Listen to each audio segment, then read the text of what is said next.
La mobilité durable, c'est quoi finalement? Lisa et Paul habitent Clisson. Lisa travaille à Montaigu, tout près de la gare, et prend donc chaque jour le train. Jusqu'ici, Paul travaillait à Clisson et emmenait chaque matin ses filles, Lou et Jade, à l'école en voiture. Mais voilà, la société de Paul vient de déménager à Saint-Herblain, près de Nantes. Mais alors, comment va faire Paul? Les premiers temps, Paul ne se pose pas de questions et continue à prendre sa voiture.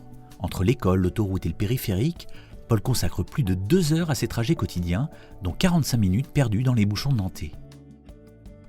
Arrivé à son travail, Paul passe encore 5 minutes pour trouver une place de stationnement. Stressé, Paul se dit que la situation ne sera pas tenable longtemps, y compris financièrement. Par chance, son employeur met en place un document partagé pour promouvoir le covoiturage de ses collaborateurs.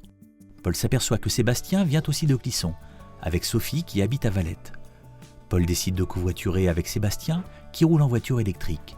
Résultat, de nouvelles relations, des coûts de déplacement réduits, plus de soucis de parking grâce à des places réservées aux covoitureurs et moins d'impact sur l'environnement. Car en France, les 32 millions de voitures en circulation sont à l'origine d'une part importante des émissions de gaz à effet de serre et contribuent à la pollution de l'air. Paul en est conscient, mais la voiture, c'est si pratique. Comment faire mieux? Paul apprend qu'il peut bénéficier d'1 mois gratuit pour tester les transports en commun.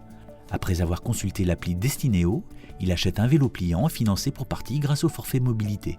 Ça y est, c'est la première journée de Paul sans voiture. Après avoir déposé Lou et Jade à une borne de pédibus, Paul enfourche son vélo pour se rendre à la gare. Installé dans le train, il bouquine durant les 20 minutes qui le séparent de Nantes.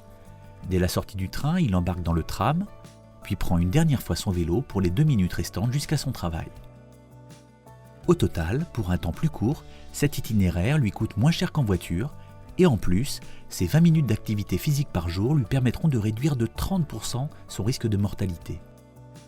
Toujours propriétaire de sa voiture, Paul fait ses calculs.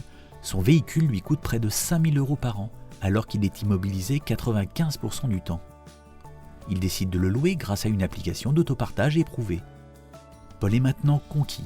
Dans son entreprise, il encourage l'autopartage et le recours au télétravail. Dans sa commune, il intègre un collectif d'habitants pour faire évoluer les pratiques autour de la mobilité durable. Paul et ses amis l'ont bien compris. La mobilité durable, c'est l'affaire de tous, élus, entreprises, citoyens. Ensemble, passons à la vitesse supérieure pour se déplacer moins, mieux, plus vert.